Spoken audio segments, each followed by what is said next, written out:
Ustaz kita, yaitu Bapak Ustaz Dr. Haji Nikman Samad LCMA. Kepadanya kami persilakan dan kami akhiri. Wallahu musta'an wal itiklan. Wassalamualaikum warahmatullahi wabarakatuh.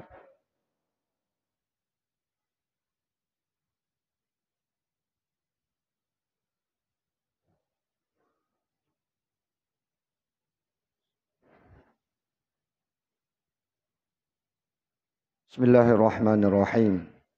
Assalamualaikum warahmatullahi wabarakatuh.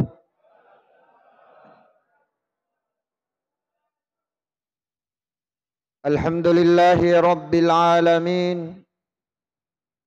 Wassalatu wassalamu ala rasulillahi wa ala alihi wa ashabihi ajma'in at-tahirin amma ba'd. Alhamdulillahi rabbil alamin merupakan kalimat yang sempurna sebagai rasa syukur kita kepada Allah Subhanahu wa taala. Salawat dan salam kepada junjungan Nabi kita Muhammad sallallahu alaihi wasallam dengan kalimat Allahumma salli ala Muhammad. Bapak Ibu hadirin hadirah yang insyaallah dirahmati Allah Subhanahu wa taala. Kembali kita melanjutkan hadis Rasulullah sallallahu alaihi wasallam di mana Rasulullah sallallahu alaihi wasallam beliau bersabda, "Idza mata insanun," jika seseorang wafat, "inqata sa'iru amalihi illa min thalath," maka terputuslah peluangnya untuk berbuat amalan-amalan kecuali ada 3 perkara. Yang pertama, sedekah jariyah, sedekah jariyah. Malam ini insyaallah kita lanjutkan di yang kedua, wa ilmin yuntafa'u bih. Yang kedua sabda Rasulullah sallallahu alaihi wasallam yang senantiasa pahala dari amalan ini tidak akan terputus walaupun ruh seseorang sudah meninggalkan jasadnya, yaitu ilmu yang bermanfaat. Inilah pentingnya kita menuntut ilmu, bukan hanya di bangku sekolah, tapi majelis kita menghadiri majelis-majelis ilmu. Kita menghadiri pengajian-pengajian. Jadi ilmu tidak terbatas kita cari hanya di bangku sekolah. Kita duduk seperti ini merupakan majelis ilmu. Kita datang untuk mencari ilmu. Maka jadilah dengan mengatakan kun. Jadilah kalian, jadilah kita aliman, orang yang berilmu. Karena orang yang berilmu akan menghasilkan adab yang baik. Sekali lagi, orang yang berilmu, khususnya ilmu agama, akan menghasilkan, membuahkan adab yang baik. Orang yang semakin berisi ilmunya, maka ibarat padi. Padi semakin berisi akan semakin merunduk. Orang yang padat yang isinya sudah banyak di dalamnya ilmu, sudah mempelajari beberapa ilmu, maka dia akan semakin beradab dengan merunduk atau tidak menyombongkan diri di hadapan orang lain. Itulah ilmu yang bisa menghasilkan adab. Saya memberi contoh. Anak-anak kita kalau kita didik dari awal, kemudian dia masuk atau kita masukkan ke sekolah yang berbasis ilmu agama, maka ketika dia mempelajari satu ayat saja dari firman Allah Subhanahu wa taala, sebagai contoh, wa qadha rabbuka alla ta'budu illa iyyah wa bil walidaini ihsana imma yablughanna 'indakal kibara ahaduhuma aw kilahuma fala taqul lahumā uffin wa la tanharhuma wa qul lahumā qawlan karīmā. Maka jika dia paham tentang ilmu ini yang dia pelajari di sekolahnya, di majelis-majelis ilmu, kita pelajari di majelis ilmu, fala taqul lahuma uffin. Satu ilmu yang bermanfaat, contoh seperti yang ada di dalam Al-Quran ketika orang tua kita sudah menganjak dewasa kedua-duanya. Bahkan sebelum beranjak dewasa, fala taqul lahuma uffin. Jangan sampai kita mengeluarkan kata-kata di depan orang tua kita. Maka ilmu akan menghasilkan adab. Inilah pentingnya kita untuk mencari ilmu. Karena dengan ilmu kita akan beramal dengan baik. Karena dengan ilmu pula kita akan melakukan hal-hal yang dianjurkan, melakukan hal-hal yang diwajibkan. Sehingga Al-Quran menyampaikan, yarfa'illahu alladhina amanu minkum walladhina utul ilma darajat. Allah mengangkat derajatnya orang-orang yang beriman dan orang-orang yang punya ilmu. Dengan ilmu. Sekali lagi, batasan daripada ilmu tidak terbatas hanya di bangku sekolah. Kita menghadiri pengajian. Kita mendengarkan dakwah Islamiyah. Mendengarkan ceramah. Hadir di majelis-majelis ilmu. Kemudian, kun aliman, jadilah orang yang berilmu. Wa amilan. Setelah tahu ilmunya, amalkan ilmu itu. Wa mu'alliman. Dan setelah mengajarkan ilmu, berbagilah kepada orang lain. Mana yang dimaksud? Satu hadis Rasulullah SAW sebagai contoh. Muru auladakum bis-shalah. Perintahkanlah anakmu untuk sholat. Idza balagha, jika umurnya sudah sampai 7 tahun, perintahkan. Jadi memang perintah Nabi SAW dalam hadisnya beliau mengatakan, jika anakmu sudah sampai untuk di umur 7 tahun, maka perintahkanlah sholat. Berarti sebelum umur 7 tahun kita sudah didik, dia sudah melihat. Dari mana dia melihat? Bagaimana kita bisa memerintahkan dia sholat? Sementara dia belum tahu ilmunya. Maka dia akan lihat dari orang tuanya. Oh, orang tua saya kalau sholat seperti ini. Dia ikut, dia biarkan ikut, dibiarkan ikut. Siapa yang akan dia contoh? Tentu kita sebagai orang tua. Bagaimana bisa anak kita akan diperintahkan untuk sholat di umur 7 tahun sementara dia tidak tahu ilmunya? Akan tetapi jika masih kecil dari awal dididik. Ketika kita sholat kita ikutkan. Ketika kita sholat kita beri contoh kepada anak kita. Sehingga ketika di umur 7 tahun sangat mudah untuk kita muru auladakum. Perintahkan anakmu untuk sholat di umur 7 tahun. Wadribuhu bi'ashrin. Kalau di umur 10 tahun dia belum sholat, wadribuh, pukullah dengan pukulan yang mendidik. Tanda kutip, pukullah dengan pukulan yang mendidik, bukan pukulan yang menyiksa.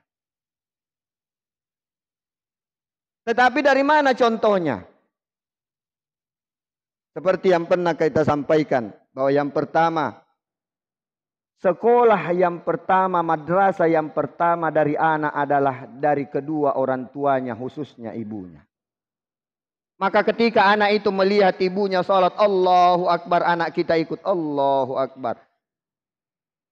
Satu ilmu yang diajarkan anak kita, maka ketika nanti anak kita sudah beranjak dewasa, dia sholat dengan ilmu yang kita ajarkan. Bahkan ketika kita sudah tidak lagi di dunia, mengalir terus pahala itu. Belajar ilmu, mengamalkan ilmu, dan membagi ilmu atau mengajarkannya kepada orang lain. Satu hadis Rasulullah, khairukum, sebaik-baik di antara kalian, man ta'allamal Qur'an, orang yang belajar Al-Quran, wa 'allamahu, lalu mengajarkan Al-Quran kepada orang lain. Sebaik-baik di antara kalian, sabda Rasulullah, orang yang pertama adalah orang yang mempelajari Al-Quran.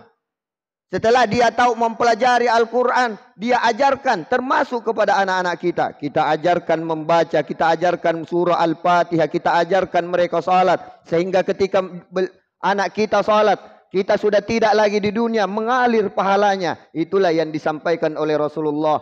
Illa min salasin, kecuali 3 perkara ini, tidak terputus. Makanya menyambung ke berikutnya. Yang ketiga, wa waladin salihin yad'ulah. karena didikan kita, kita kasih ilmu anak kita, wa waladin salih, maka menjadi anak kita anak yang soleh dan solehah. Ya do'ulah yang selalu mendoakan orang si mayit tadi. Ini pentingnya kita untuk mendidik anak kita. Ini aset kita. Ketika kita tidak lagi di dunia, sebagaimana sabda Rasulullah, salah satu di antaranya yang amal jariah, salah satu di antaranya amalan yang tidak akan terputus adalah ketika kita mempunyai anak yang soleh, solehah. Perhatikan satu hadis. Kita ambil contoh satu hadis. Fa inna istighfara ahadikum liwalidayhi. Ketika seorang anak yang kita tadi sudah didik dengan ilmu agama, dia paham tentang ilmu agama, mengangkat sekali tangannya, menadahkan tangannya mengangkat berdoa kepada Allah, Rabbi firli wali walidayya. Ya Allah, ampuni dosaku dan dosa orang tuaku. Apa sabda Rasulullah? Fa inna istighfara ahadikum liwalidayhi. Sesungguhnya permohonan ampun seorang anak kepada kedua orang tuanya, yarfa'u lahu darajatan wahidatan fi qabri, akan mengangkat derajat orang tuanya satu derajat. Sekali anak itu, ya anak yang soleh dan soleha, mengangkat tangannya berdoa kepada Allah, Allah maafkanlah aku, ampuni aku ya Allah, ampuni kedua orang tuaku. Di alam kubur tiba-tiba orang tuanya mengatakan, ya Allah, kenapa derajatku diangkat ya Allah? Allah berfirman kepadanya bahwa sesungguhnya engkau diangkat derajatmu karena permohonan doa anakmu yang satu. Ini satu pertimbangan saja. Kita mengambil satu contoh saja. Inilah amalan yang tidak terputus. Kita didik anak kita. Kita beri ilmu yang bermanfaat. Kita beri ilmu agama khususnya. Setelah dia berilmu, maka dia akan punya adab. Setelah punya adab, ketika kita sudah tidak lagi di dunia, maka anak yang soleh dan soleha akan selalu minimal mendoakan kita 5 kali dalam sehari. Kapan? Setelah selesai sholat dia doakan kita, Rabbighfirli wali walidayya warhamhuma kama rabbayani shaghira. Satu kali anak kita mengangkat tangan, diangkat derajat kita oleh Allah. Maka dengan itu saya ingin menitip satu pesan. Saya pernah menyampaikannya di pengajian subuh, di kajian subuh kita.